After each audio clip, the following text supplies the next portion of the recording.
what do you love? I'm not talking ice cream. I'm talking what are the big, complicated loves in your life?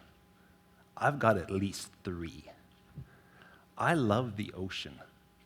In fact, I grew up on Vancouver Island, and what makes my love of the ocean complicated is that I have chosen to live my entire adult life in Winnipeg, which is about as far as you can get from any of the coasts.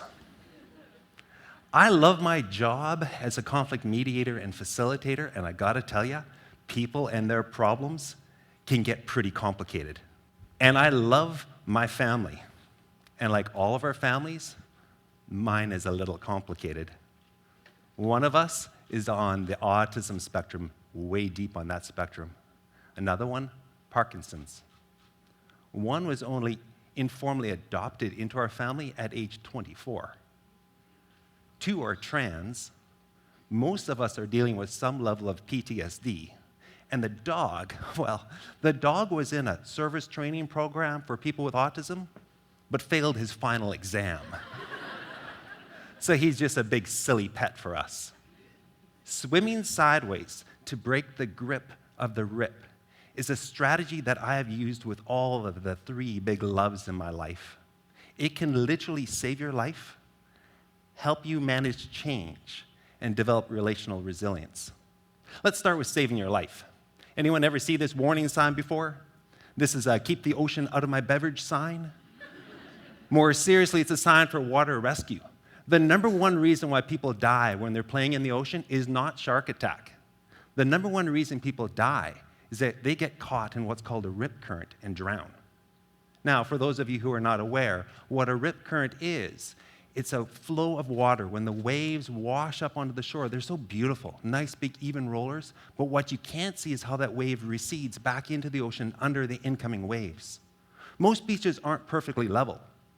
There might be sandbars or coral reefs or some other underwater obstacle that prevents the water from flowing back in evenly, which then creates what's called a sideshore or longshore current.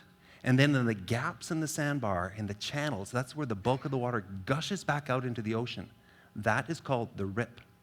Now, the reason why people die is that they get moved along the coast until they hit the rip, and then they get sucked out to sea.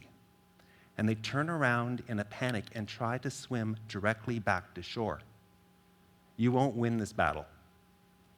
Swimming against the rip is like swimming against a river during flood. It will exhaust you. The waves crashing over your head will further your panic, and you run the risk of swallowing some water and drowning. Better beaches will have warning signs that warn you about this. When my kids were little, we didn't have the signs. We had a wonderful day on the coast playing in the surf, and we got moved down the coast until the rip got us. Now, I was only waist deep in the water, so I could hold my ground, but my children, they were off. And I had to take 2 giant daddy steps, grab them by the scruff of their wetsuits, and pull them out of the current. So when you're on vacation, if you see signs like this, pay attention to them, because they warn you of the dangers of rip currents and give you the advice that if you get caught in a rip current, don't panic. Swim sideways. Just get out of the current. I believe there's a number of metaphorical rip currents that exist in our life. Change is one of them. As an organizational consultant, I've seen lots of employees completely overwhelmed by change. It is as if they are drowning. Waves of change are crashing on their heads, and they're starting to panic as they get swept out into deep water. Their leaders sometimes become frustrated with them and instruct them to embrace change.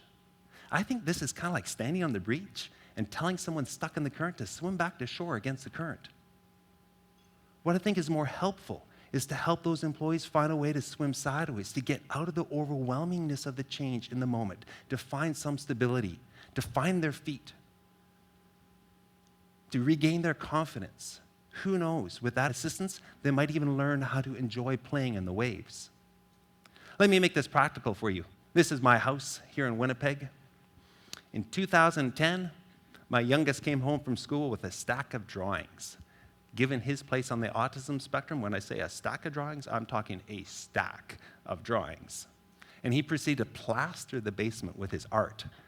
That was the day that his art project went horribly wrong, and we had a massive house fire. It was a day where we were liberated from all of our personal possessions, where everything that was once organized and labeled was destroyed. I had a passerby who commented while I was standing on the sidewalk watching the house burn. He said, "Oh, you're lucky. You're going to get a new house." Gotta tell you, I wasn't feeling quite so fortunate. What was helpful was a firefighter who also found me on that sidewalk. And he leaned in and said, "David, what you're going to do tonight is you're going to take your wife and your children and your dog. Don't worry about the dog. We've already called ahead." And he named a local hotel for us to go to. Then he leaned in a second time and said, "On your way to the hotel, you might want to stop and get a toothbrush and toothpaste, maybe a couple other toiletries." Good advice. He actually leaned in a third time and said, "Yeah, you might also want to get a change of clothes for tomorrow morning." Like, we're talking such practical wisdom. It's like he grabbed us by the scruff of our necks and pulled us out of this overwhelming current and ensured that we had a place to sleep, that we had a toothbrush, and a fresh change of clothes for the morning. That was helpful. Now, I got to tell you, when you swum sideways to a hotel and you're living there with your kids and your dog for 6 weeks, the novelty of the all-you-can-eat family buffet kind of wears off. And at that moment, you start to suffocate and you need some change. Well, given the rental market at the time, there really weren't options for us. So we did this radical, risky thing, and we bought a little house in our neighborhood. Massive change, which very quickly became the source of stability in our life. It was where we were able to catch our breath and start figuring out, what do we do? What do we do with the burnt house? Do we walk away? Do we knock it down and build fresh? Or do we keep what we can keep? And if so, how do we rebuild? That sanctuary gave us the stability that we needed to be able to make some important decisions and then get on with the work. So if you find yourself being swept away by change, I encourage you to find a way to swim sideways. Find some stability in the moment. Find your feet, catch your breath so you can discern, get your bearings, make some decisions, and keep on changing. Who knows, you might even get to learn to enjoy being in the surf. I'd like to end with looking at this idea of relational resilience and the currents that can sweep us away with each other. As a mediator, I've learned that it is seldom our weaknesses that get us into trouble. More often, it's actually our strengths. It's what we're good at that at times can overwhelm each other or even drown ourselves. There's lots of different ways of making sense of personal similarities and differences. I like these 4 basic archetypes. There's the calm, blue, analytical, think it style, the red, passionate, inspirational, envision it style, the yellow, warm, relational, feel it style, and the green, intense, practical, do it style. And the theory is we're a mix of all 4, of course. But most of us have 1 or 2 or 3 styles that are a little bit stronger, that are kind of like our mother tongue, and 1 or 2 that we have less faculty with. I have a fair bit of relational strength. It's really helped me build my business. I can be flexible, accommodate to my clients' needs. That makes them happy, and it works. However, I can sometimes say yes to way too many things and become completely overwhelmed, which my flexibility then is experienced by my clients as being maybe a little unreliable or inconsistent. Not a good thing. When I was first introduced to this idea of your strengths becoming excessive, I thought, it's kind of like a stereo dial, right? You turn up the volume to the point where that wonderful song, you just want to turn it down or turn it off. Well, then I got married, and I told the love of my life to be less sensitive. By your response, you know how that conversation worked. Telling a person to be less of who they are can be deeply offensive. So if that's not a helpful metaphor, let's go back to the beach. When I am overwhelmed, I'm being swept out in the relational current. Swimming back to being less flexible is like fighting the current. What I found works for me most of the time is I need to swim sideways and get super practical. I need to figure out what am I going to do in the next 45 minutes, make my to-do list, and get to work. Then the phone rings, and I have some client in distress, and I have to drop everything and go to a relational space and listen and be compassionate. But when the call's done, I'm back to my to-do list, and I'm more grounded and centered and less overwhelmed. When I was doing my graduate studies, my brother sent me a poster in the mail. And the poster said, "The goal of a thesis is to finish." Because he knew I was getting lost in the current of analysis paralysis. I had entered into a compulsive literature review, and he gave me the sage wisdom of swim sideways, buddy, just hand in a draft. Those of us who are passionate, who've got a lot of inspirational energy, sometimes we can develop ideas that are so complex and fantastical that they're inaccessible to other people. At those times, we need to swim sideways and figure out what's one thing we can do that's within budget. Or with our passion of how we want to make the world a better place, we can become so intense and furious that we need to swim sideways to the relational quadrant and remember that those closest to us are actually our friends and allies, not the enemy. A leadership team I worked with, one of the leaders told me that in a meeting, the CEO of the company was getting swept away in the practical quadrant, was starting to dominate and oppress the senior management team, but then caught himself.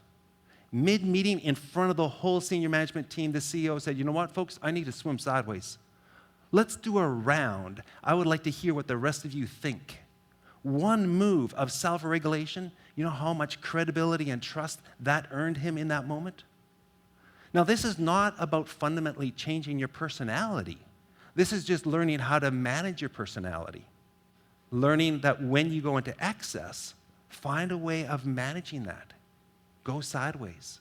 Find another style to show up in for a few moments. A doctor I worked with, she was awesome. Who wouldn't want to have a doctor that's analytical and passionate about their work? And yet she, at times, could be so intense that it damaged relationships. Most of the people on the team thought she would never change. In the final group session, in front of the team as we were doing our closing round, she said, "You know what? I know the saying that a zebra can't change its stripes. What you need to know about me is I'm committed to being a better zebra." She got it, that this is not about fundamental personality change, but this is about self-awareness and self-regulation, that when you get caught up in your own personal strengths in that current, find a way to swim sideways. So let's go back to the beach. I think for both the literal and the metaphorical currents in our life, these signs have some wisdom. Don't fight the current. Swim out of it. And if you can't escape, relax. It's not going to pull you that far offshore, and then work your way back into the coast. And if you need help, raise your hand and ask for help. And to prevent yourself getting caught in a rip current, learn how to swim. Develop your personal skills to navigate the big, complicated loves in your life. And don't go out alone. Build your relationship network. And if in doubt, don't go out. Know your limits and be careful of what you dive into. So bottom line, whether it is about saving your life, managing change, or developing resilient relationships, if you find yourself caught in the current, don't panic. Say it with me. Swim sideways. Thank you.